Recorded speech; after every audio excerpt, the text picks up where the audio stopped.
All right, so we're official here. For the Ogden RFP update, I don't have any slides on this, but I just wanted to take about 5 minutes to let everybody know that we, as you know, we're in the evaluation process for the RFP, and like I mentioned in the last meeting, we had nominees for the Community Evaluation Committee, and I'm happy to announce that we have selected via random lottery. So we had about 9 names. 2 or 3 of them had to bow out due to conflicts of various reasons, or being unable to meet the the meeting responsibilities and things like that. So from the remaining pool of folks who were interested, we drum roll here, selected Jesse Green, who I think everyone knows, April Campbell, who I don't think is in attendance today, but has been on previous roundtables and been a part of the RFP kind of visioning process, and been along for a lot of this conversation. And then also Rochelle Jackson, who again has been very informative to this process, and outspoken voice on the visioning and the evaluation. So I couldn't be more pleased to have such great representatives of the community to be a part of that evaluation committee. And we're going to begin kind of like an orientation process, just kind of setting the rules of engagement here. And then in early to mid-July, we'll be holding these committee meetings to come to a consensus on a project to select. And then I anticipate that we'll be having an announcement, which will actually be made by Mayor Lightfoot at the end of July. So we got about a month left to go here before the final decision is made. So it's exciting. Glad to be inclusive of the community in this process, and looking forward to sharing more news. I don't know if I don't have a calendar in front of me, so I'm not sure exactly what date this roundtable falls on in relation to where it might be kind of right around the time of the announcement. So I'm not sure if I'll be able to share that in the roundtable. And again, because it's coming from the mayor, it's sort of a thing where we can't really tell anybody. It has to happen at coming out of the mayor's office. But it'll be right around that time. And that's pretty much all I've got at this point. Anyone has any questions, I'll pause here. Brian, excuse me. Did you get a total of the total submissions of the community feedback surveys? The number, the total amount, rather. Yeah. And by the way, that roundtable date would be July 26th. That's the last Monday in July. I think that's the date that they've targeted for the announcement. So it might be coinciding with that. But I don't set the rules when stuff like that happens, and it can be a little bit of a moving target. Just because we don't know what's going to come up in the evaluation process. So I can't sit here and say yes, well, it'll definitely be by that date, but that's right around the time that we're targeting. And for the the community scorecard, we got about 150 responses on that. So we got a good amount of feedback through the survey, and in the next week or two, I'll be going through those results, and that'll obviously be informing the overall criteria for the selection of the project, and then also the evaluation committee as well. So any other questions? Yeah, I know for the Costner Roosevelt site, I think you got a total of 114. So I thought that this was going to have a much higher number.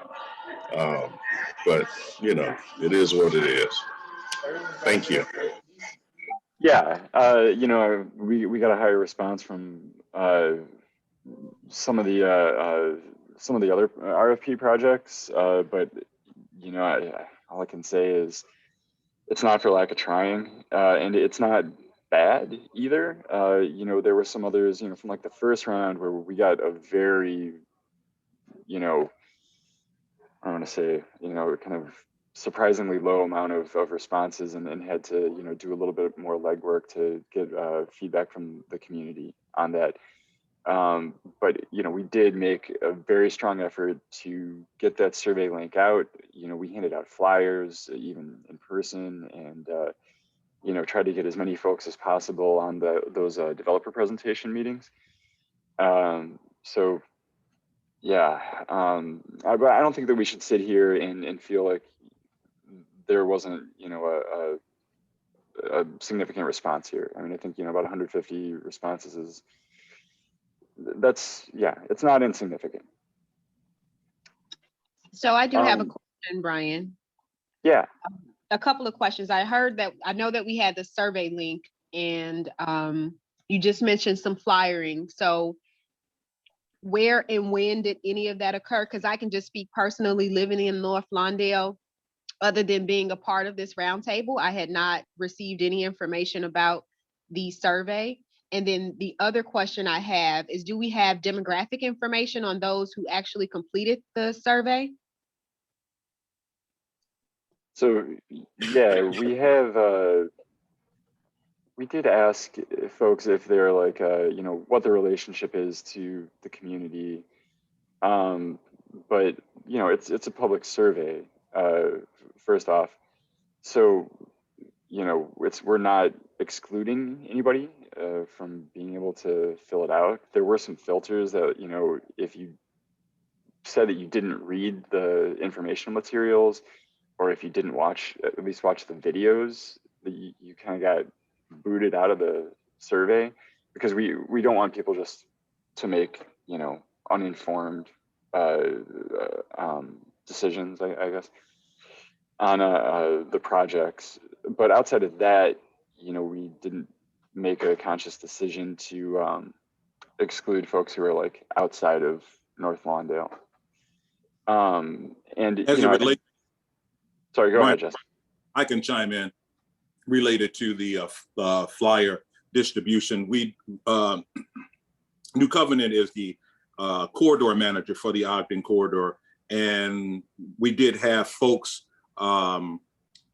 distribute flyers near the project area for the announcement of the project, and I think the survey link was on those flyers, if my memory serves me correctly, Brian. Yeah, that's correct. I just want to respond to also to Ramel's question. We didn't flyer the entire community. I don't think we really have like the resources to do that, or a direct mailing, but we did, and with the help of Jesse and his team for the corridor managers, the adjacent couple of blocks around the RFP site, and then Alderman Scott was helpful in sharing information through his newsletter, I believe. It included resources. I think it had the link to the survey as well, community scorecard. Sorry. And just in terms of the survey data, we will present. Actually, I don't know. I'm not sure if we're going to be broadly sharing what the results are, but the demographics of folks who filled out the scorecard, we're not going to, be sharing. I mean, we're protective of the privacy of people who responded, and like I said before, I understand that there are some concerns that maybe there are folks outside of the community who are represented in in the results. But not everybody who has a stake in the community is going to be a resident here. I mean, I know that there are a lot of folks who are prominent North Lawndale stakeholders who may not currently reside in the community. So I think the goal was to be inclusive and to make sure that we were distributing that information out in a way that is focused towards North Lawndale stakeholders. So if in our review we feel that there was some kind of, for lack of a better term, like subversive element of people who were trying to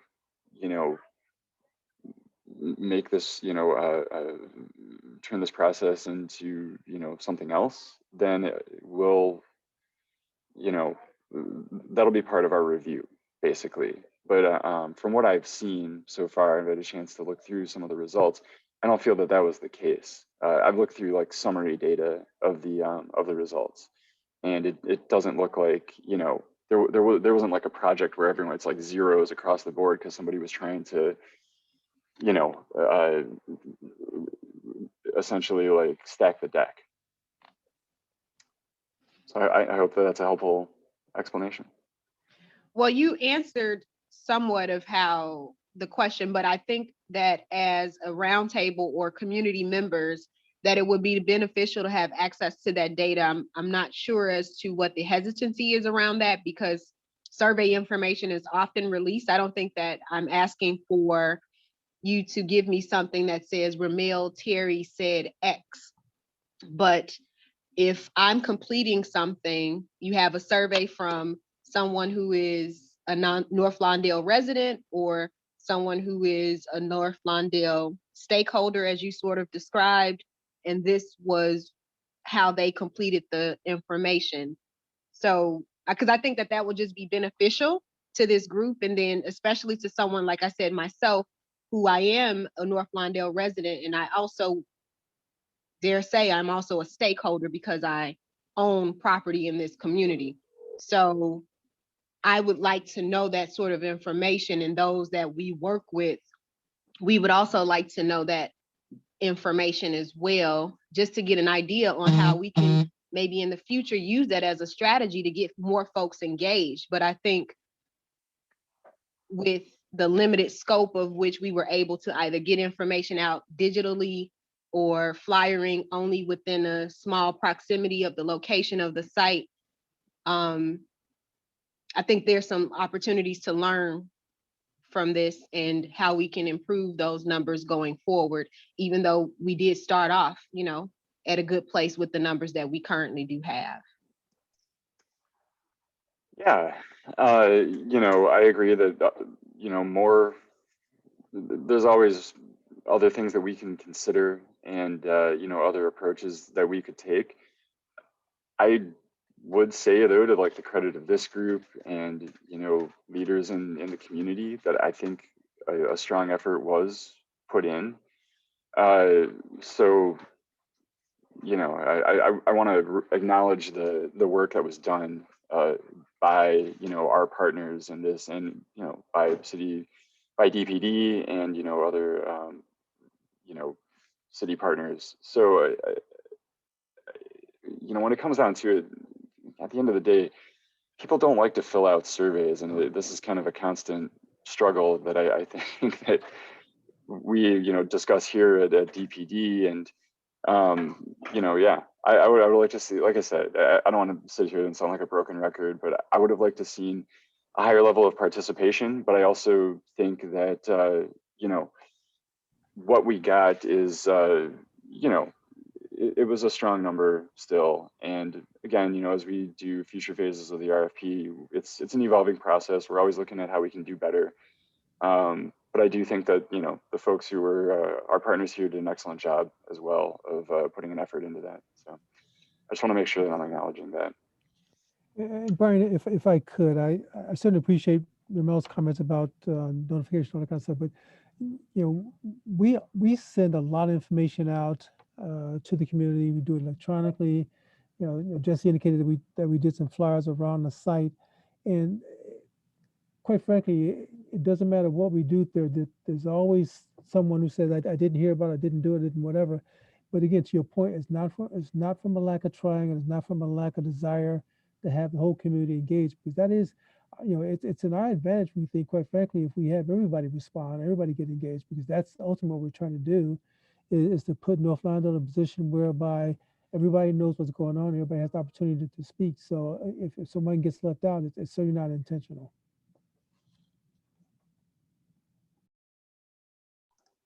Yeah, thanks, Rodney. And there was a question about the Roosevelt RFP as well. I didn't mean to skip over that. My West Region colleague, Mike Perella, is leading that. And actually, I'm not sure if he's...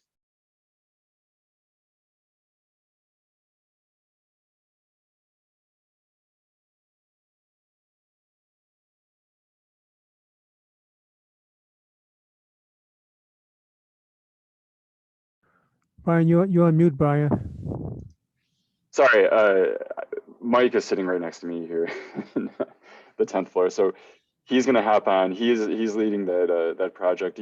I'll let him, directly address that question. So, anything else for Ogden?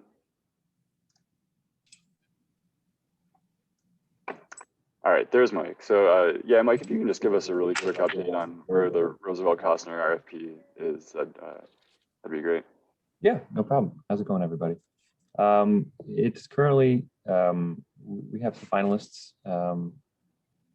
who the city is evaluating now.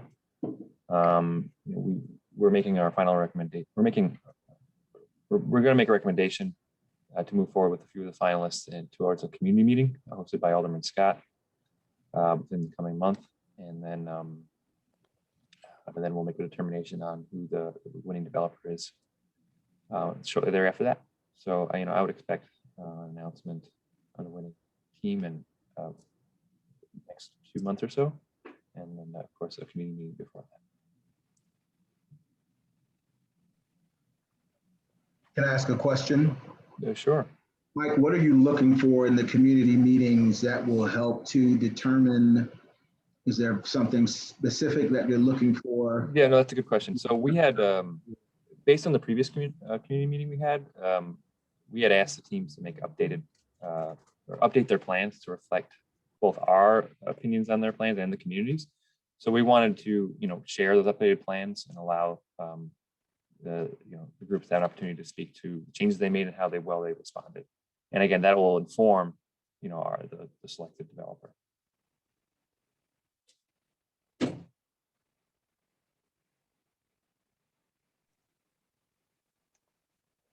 Thanks, Mike. Anyone else have any questions around that project? We'll be sure to share, meeting date and the details of that to this group as well, and keep you all in the loop. I have one more question. Mike, can you share what advice or what suggestions you made to the Roosevelt and Costner folks in terms of things that you were looking for to help them, shape or redefine their projects? You have to give me a minute to summarize them all. There was 4 projects, 4 finalists at this point. Each had a different component. Each were, obviously a different program. And so each had their own comments to share. I mean, for the DPD's purposes, we're concerned that they're, financially feasible. Their projections and their programming is realistic, and that their design is something that the commissioner and the city can support. And of course, and I think this is shared by the community as well, that their team is representative of the community itself. So, where we found like there were deficiencies in any of those options, we asked them to review their plans again and make the appropriate changes to, like, for example, to ensure that there's more open space, or to ensure that, the community space that they do have, or the retail space, or what they're planning kind of makes sense. So yeah, that's what they responded to. And that's what we wanted to give them an opportunity to present again.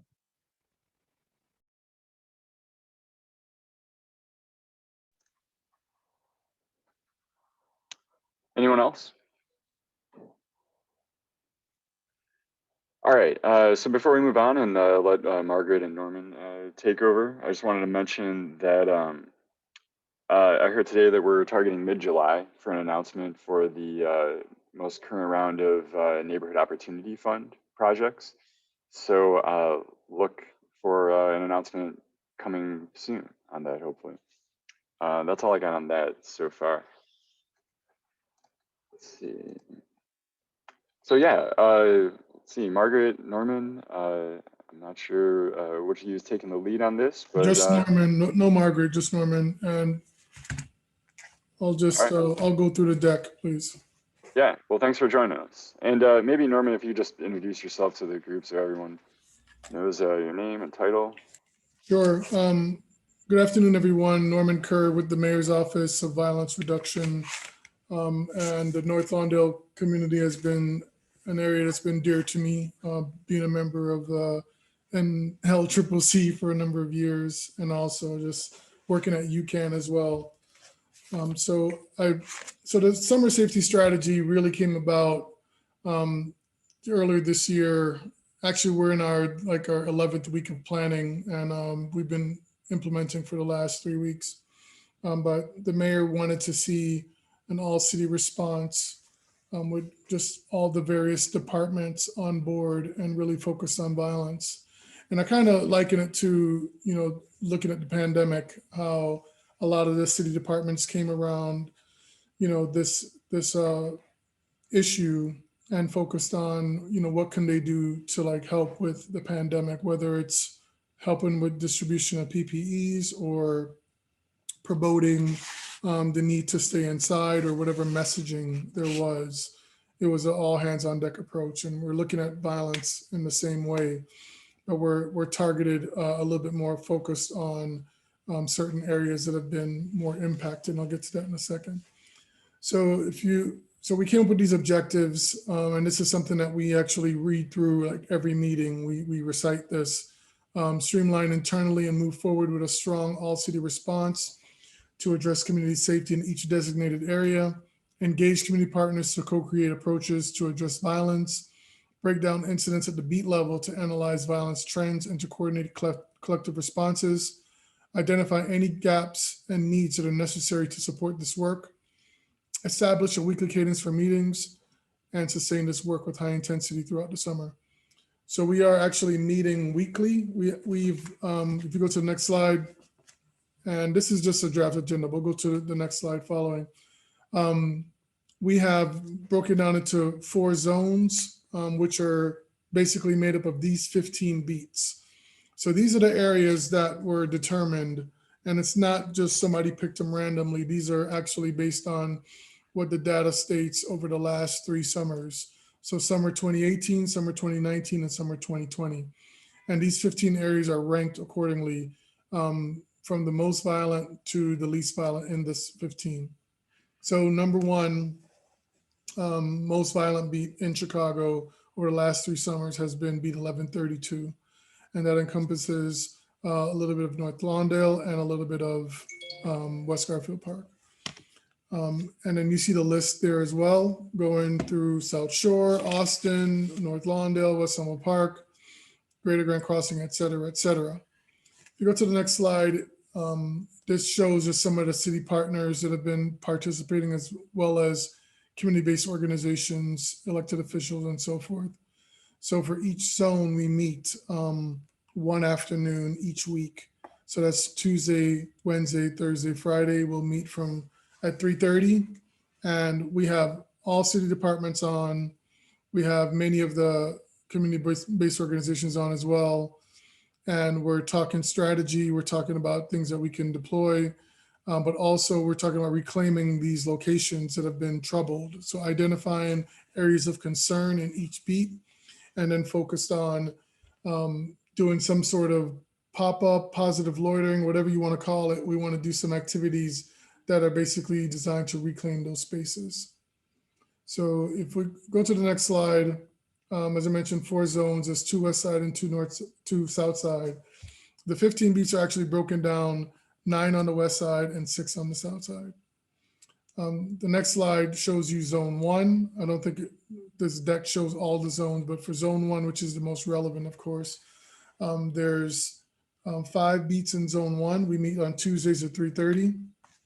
And I will extend the invitation to anybody on this call who wants to join. So we're looking at these 5 beats, which are actually made up of 3 police districts. So that's 1513 in Austin, 1131, 1132, and 1133 that really hit North Lawndale, West Garfield Park, and some of East Garfield. And then 1011, that's solely North Lawndale. So we'll have Commander Wines from the 15th district, we'll have Commander McKenzie from the 11th district, and we'll have your Commander Calderon for the 10th district as well. And then the next slide just looks at a map of, for each beat, we go through a map like this, and DPD provided these maps, which are great. You'll see the numbers that are indicated there. Those are the areas of concern per beat that have been identified by community, city department, CPD, everybody in the room together. But these are the main areas that have been identified. So the beat 1011 is from Roosevelt to 15th, from Kilbourne to Central Park. This is clearly not all of North Lawndale. This is just the beat that is on the top 15, which is ranked number 4 as far as incidents over the last 3 summers. And the next slide, this is the information that CPD breaks down each meeting. Is what does the statistics look like for that beat over the last 28 days, 21 days, year to date. So they go through the number of shootings. We also look at the last week as far as specifically what were the incidents that took place in the beat and what was the cause of it, if known, any potential retaliation. So street outreach organizations are in the room as well to talk about what they're doing on the ground to help prevent retaliation or to do some interruption around this. And the next slide, this is a community breakdown. This is just a draft list. This is not a full list, obviously, but we've looked at the area parks, schools with safe passage programs that are in the beat, any libraries. Well, we identified the closest library, I should say. The aldermen, community coalitions like NLCCC, and any other mayor's initiatives, any gas stations that are problematic in that area. But you'll also see the 6 areas of concern that were identified. We've also been looking a lot at vacant lots. So there's a vacant lot task force. So this is an ongoing list that we're trying to identify. We do need help on identifying some of the resources as well as some of the problem areas. And then you'll see some of the community-based organizations have been identified as well. And this is just, these next couple of slides just give you a breakdown of some of the other beats that we're looking at. So 1131, excuse me, does encompass North Lawndale. And that's from Jackson to Roosevelt, from Cicero to Kildare. So everything south of the Eisenhower, sorry, is included in this piece as well. And we do the same thing. So in each zone, we've identified like one area that we started with. In zone 1, we started at Jackson and Pulaski, which is in West Garfield in the 11th district.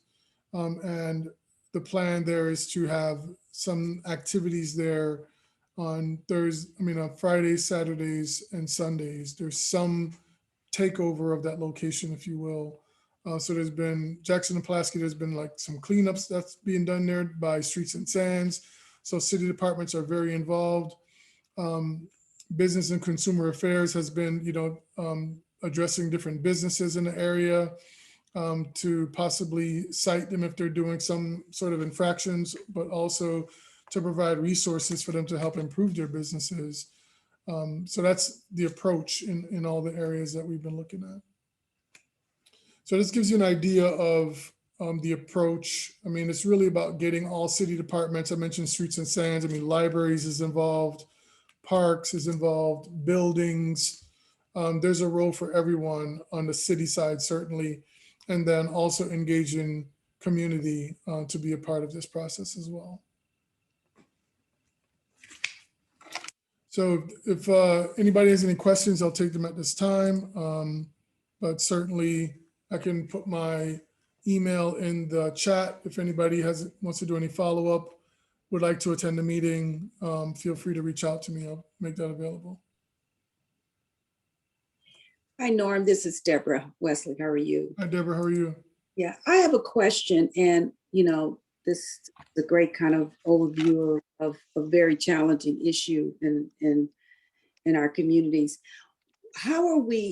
What's the thought process for these parents who are struggling with being parents?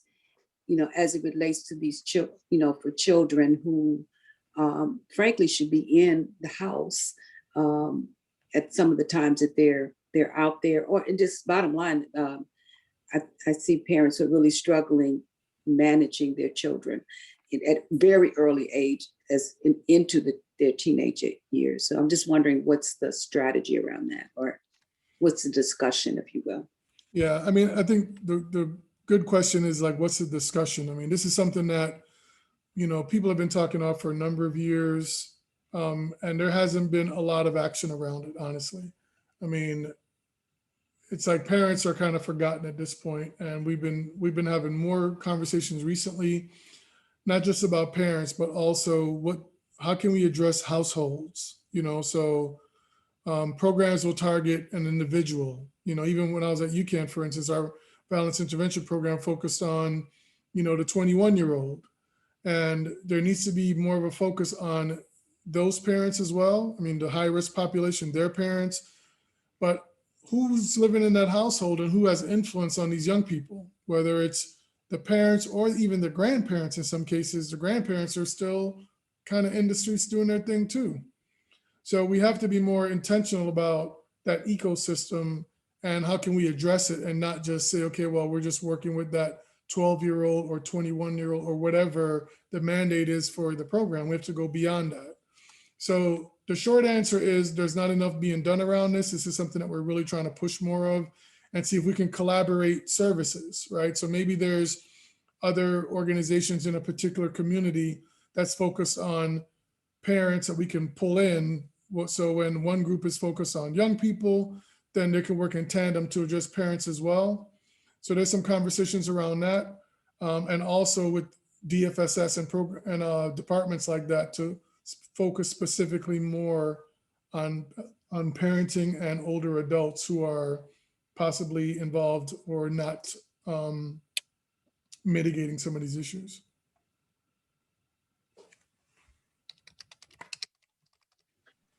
Thank you so much, Norman, for this presentation. So my question stems from, so you will be doing the activities to sort of deter some of the actions, but will there also be some sort of increased police presence in these particular areas where they're posting up to sort of deter the behavior that's within the community? So like Henson, right? That sits right in the middle of a neighborhood block. So what are you planning to do with that? And are you also partnering with like CPS, because Henson is a school, a CPS owned school, to sort of deal with some of what may be happening on that particular property? So those are great questions. And Commander Calderon has brought this specific thing up. He's brought up Henson School. There are some talks with CPS to see if the property can be acquired. And I know there's been a lot of talks around, some of the vacant CPS properties, and you can never get a good answer on it. So this is something that we're really trying to push.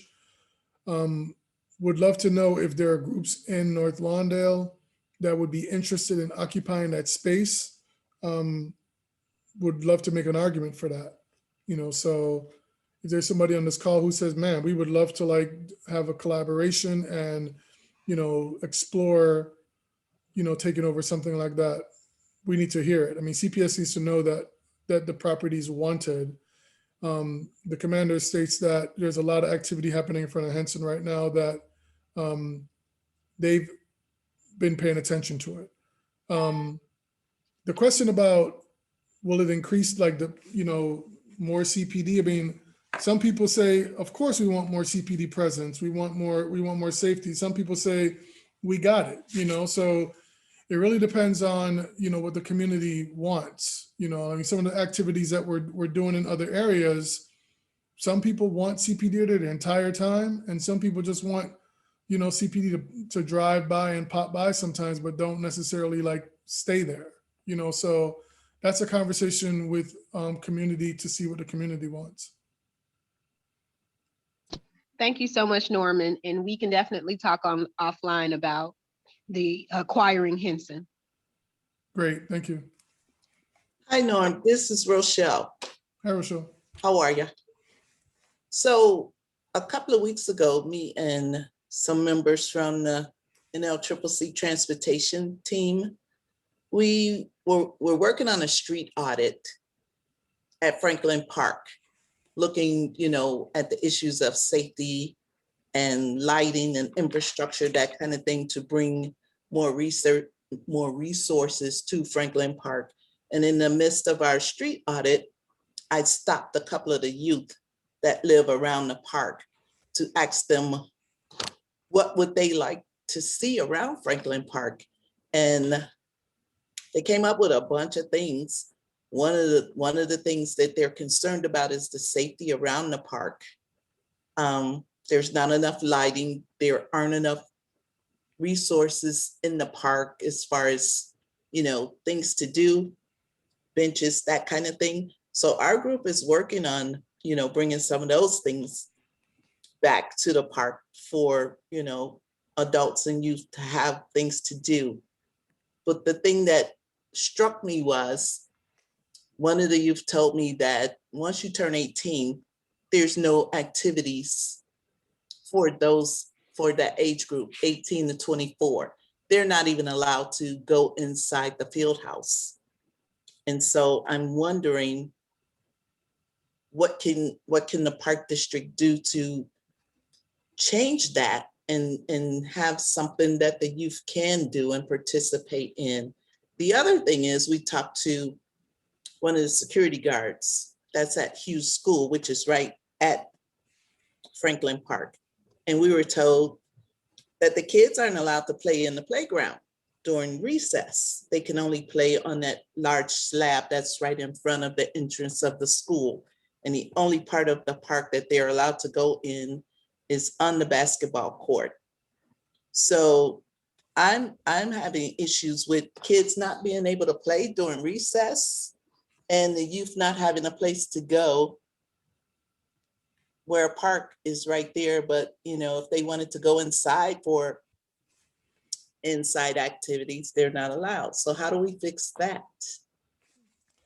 Yeah, I would love to carry that. I mean, the meetings that we have, Parks is there, and I would love to hear what they think about this. I can contact Alonzo Williams directly, or this is something that can come up at the meeting tomorrow. But these are issues that you're raising that are problematic for sure. So these are things that I can bring to them. Will you be able to send me a link to that meeting for tomorrow? Yes. Okay.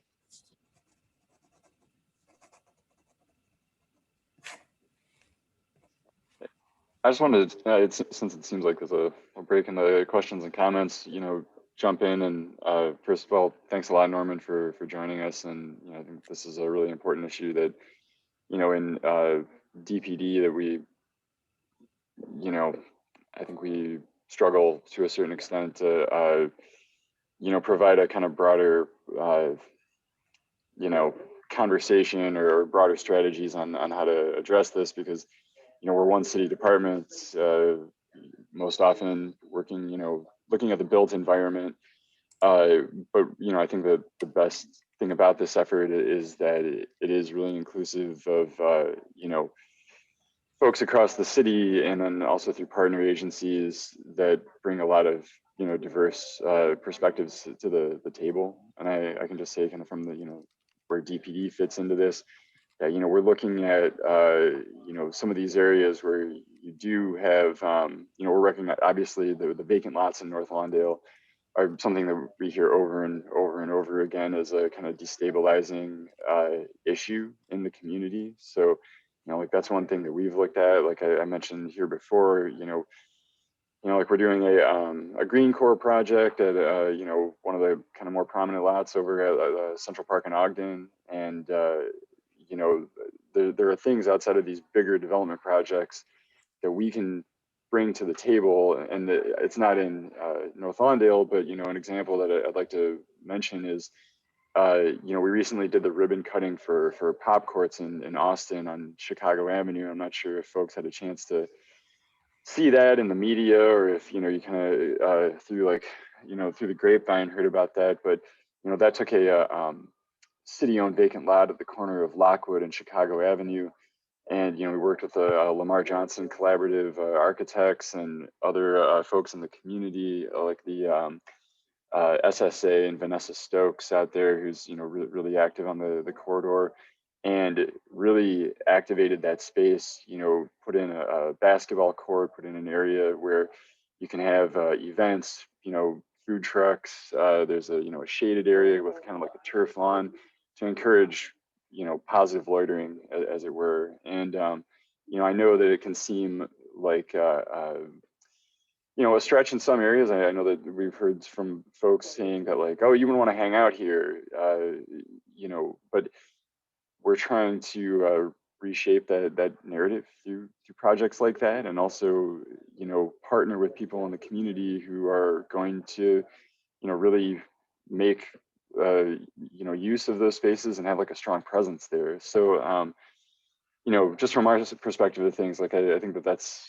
you know, how DPD can fit into this, just for some perspective, and then also just to continue to be a part of the conversation with, you know, folks like Norman and, you know, the police districts that, you know, represent North Lawndale as well.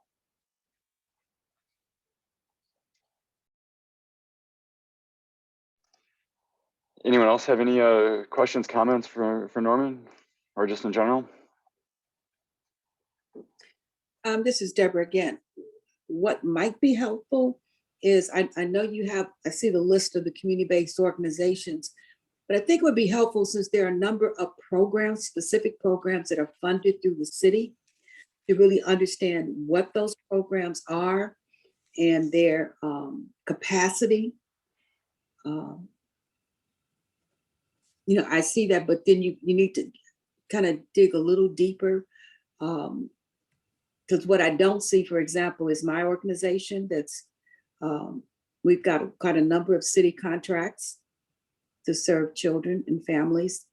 So I'm just putting that out there. That might help and understand the scope of what is being provided, and then what needs to be provided, what the capacity is for the various organizations who currently have contracts to serve the community.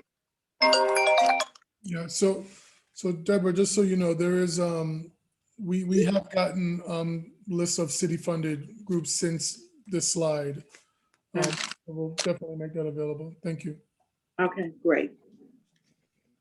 Mr. Kerr, if I can just add, have even perhaps, and maybe some of the organizations are already facilitating this, excuse me, has there been a collaboration at all with city colleges? Because, you know, I know over the years, city colleges, unfortunately, has not promoted their programs in terms of vocational training. And I was wondering if that could perhaps be an activity that could be incorporated with our young adults, ages 17 to 21. You know, they have some wonderful programs at Olive Harvey, at Malcolm X and Daly and so forth. And I think that those career-focused vocations could be a part of an activity structure. It doesn't have to be the primary activity, but I think that it needs to be incorporated. Thank you. Well, yeah, I'm glad you asked that. So City Colleges has been attending recently, and it's for the exact reason you mentioned. I mean, we want to definitely highlight some of the work that they're doing. There's actually a program that we are piloting or getting ready to pilot with the mayor's office and city colleges with Olive Harvey around cannabis. You know, so this is teaching students the skill of, you know, being entrepreneurs in the cannabis industry. So that's something that we're going to pilot. We're getting participants from different street outreach partners around the city. So we've been trying to just get them more at the table to highlight what they have and just get them to be more like remote in how they connect with various communities. So definitely.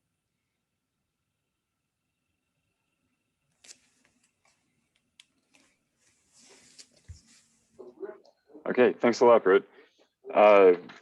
So yeah, this is the last item that we have on the agenda today. So again, Norman, thanks a lot for joining us. And you know, hopefully we can continue to, you know, periodically update this group on the efforts that are going on in the community and engage with you as well. So you know, look for more in the future. Yeah, I just want to say real quick that it's so good to see so many of you still in the fight, you know, Richard and Rochelle and Rodney and Deborah, Reverend Brooks. You guys, thank you for continuing your work and, you know, being supportive of me when I was there. So I appreciate you guys. Hey, we haven't forgot about you, Norm. More for you to do. That's right. I actually do have a question. Norman, do you anticipate with the resources that are going to be coming down on a federal level from the you know, Biden recovery plan? I know that just got chipped some.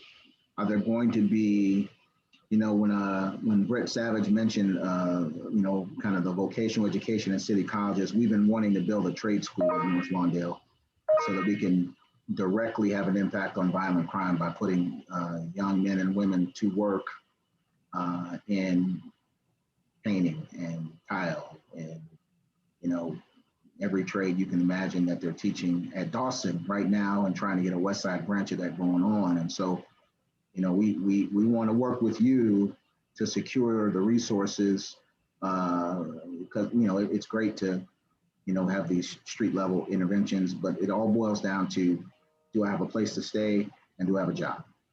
Yeah. Period. Those are the two issues that come up 99 out of 100. I need a place to stay and I need a job, right? And I think we're doing not a whole lot around that. That's substantive and that's a living wage. And so we would like to explore taking some of that money so we can build this out and then have the city colleges run the program. Yes, great to hear that. So there's going to be some town hall budget conversations that are going to be taking place in the next probably month and a half, where this is the perfect forum to bring something like this up. And this is really about these federal dollars that you're talking about. Like, what's the ideas that community have around this type of spending? You know, what's necessary, what's needed in the community. So I would say, if you guys are interested, I'll make sure you guys get an invite. And I think they're gonna be in person, I wanna say, or I'll confirm that. But either way, this is a great place for you guys to bring up things like that. And if you already have like, you know, something half baked, or you have like a coalition that's already pushing something like this, I think that's wonderful too.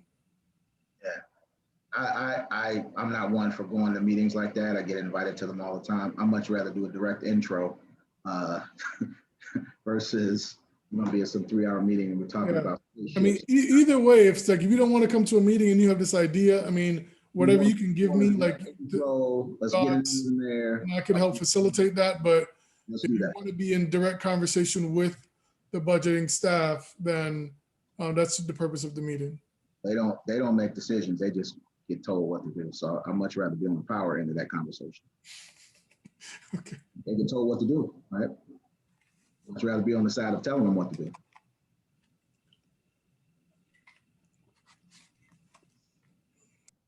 It's a constant struggle, Richard. Thank you for your comments. So I just wanted, we got a couple minutes here.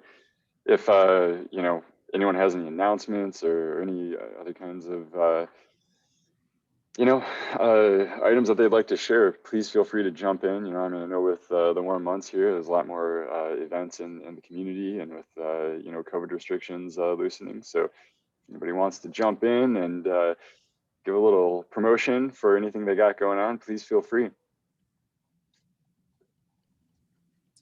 So I have announcement. Divvy Bikes is coming to North Lawndale on July 8th at 10, along with Alderman Scott for a press conference to install a Divvy Bike station at Millard and Douglas. So if anybody's available on that day, feel free to join us. Excellent. Thanks, Rochelle. Oh, Brian, I'd just like to let folks know that we're about to begin the planning. There was an RFP released a few months ago for a planning grant to plan the redevelopment of what they're calling the Lawndale line. It's the abandoned train track that runs parallel to Taylor and to Fillmore. So there's a planning process that's about to take place to create a rails and trail effort there, very much like the 606 or the Paseo, just the usage, not that process nor that experience. But we're going to begin a user process to begin the planning for that. If anyone is interested, those sessions will begin the 3rd week in July. Feel free to forward me an email on that. We'd love to get you engaged. Thanks, Jesse, for probably doing something that I should have Nope. done this meeting. The team process. But yeah, I didn't really have a whole lot to share on that. But no, it's great that you brought it up, because it's definitely worth mentioning that we're getting rolling on that, and we're targeting early August for a first community meeting, and been talking. Obviously, Alderman Scott is really heavily involved in this project. And yeah, we've been talking about maybe like an outdoor kind of event to you know, kind of kick things off within the community. And right now we're talking internally with you know, Jesse's part of a really excellent team that we've got of you know, consultants that we've got assigned to this project. I'm the project manager on the DPD side, and you know, we're having a lot of talks internally right now, you know, about the scope and you know, gathering information on the existing conditions. So you know, this is something that will have a very strong you know, community. It'll have a very strong community engagement element to it.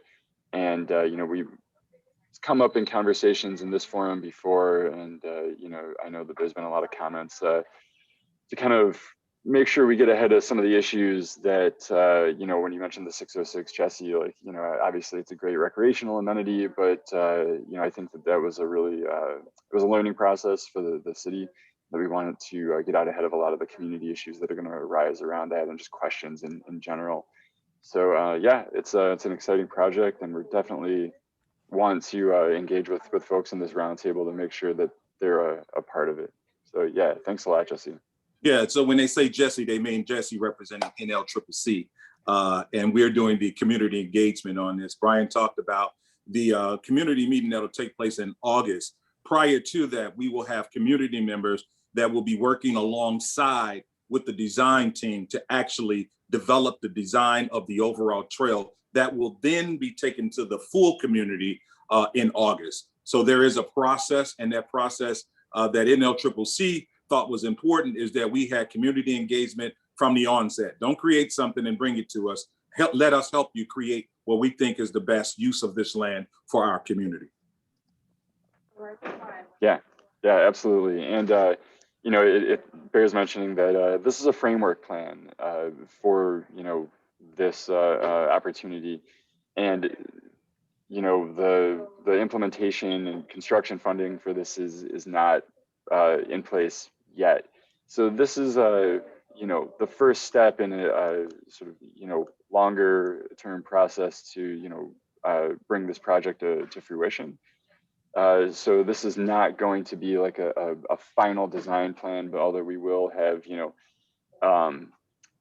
exhibits and, conceptual drawings in there about like here, in this section where you've got, there's different sections of the line and, with different widths, different conditions. So we're going to take a look at those and say, here, this is a possibility for what, it could look like in this section here. And we're also doing an analysis of the potential development opportunities around it and looking at how this could impact land use in the surrounding community.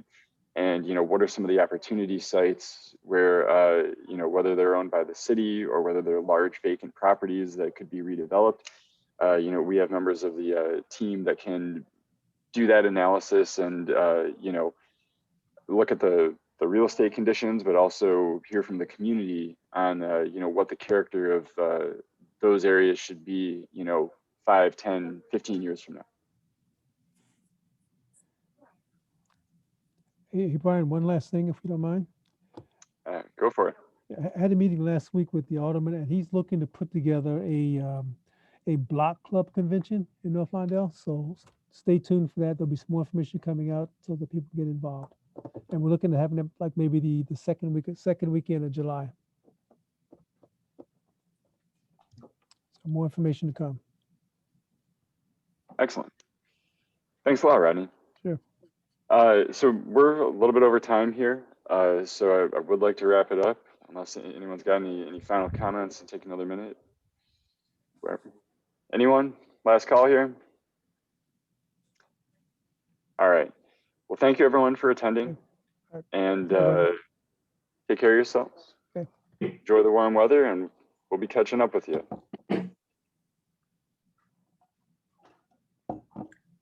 Take care, everybody.